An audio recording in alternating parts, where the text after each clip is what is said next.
প্রয়োজনীয় সংস্কারের পর রাজনৈতিক ঐক্যমত্যে পৌঁছে ভোটার তালিকা তৈরি হয়ে গেলে নির্বাচনের তারিখ ঘোষণা করা হবে বলে জানিয়েছেন অন্তর্বর্তী সরকারের প্রধান উপদেষ্টা ড.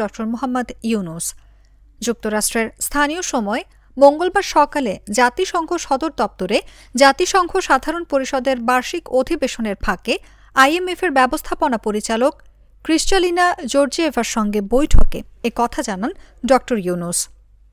বৈঠকে অধ্যাপক ইউনূস নির্বাচন, বেসামরিক প্রশাসন, পুলিশ, বিচার বিভাগ, দুর্নীতি দমন ও সংবিধানে গুরুত্বপূর্ণ সংস্কারের সুপারিশ করার জন্য তার সরকার যে ৬টি কমিশন গঠন করেছে সে সম্পর্কে কথা বলেন।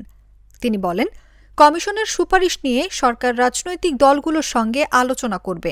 সংস্কারের বিষয়ে ঐকমত্যে উপনীত এবং ভোটার তালিকা তৈরি হলে নির্বাচনের তারিখ ঘোষণা করা হবে।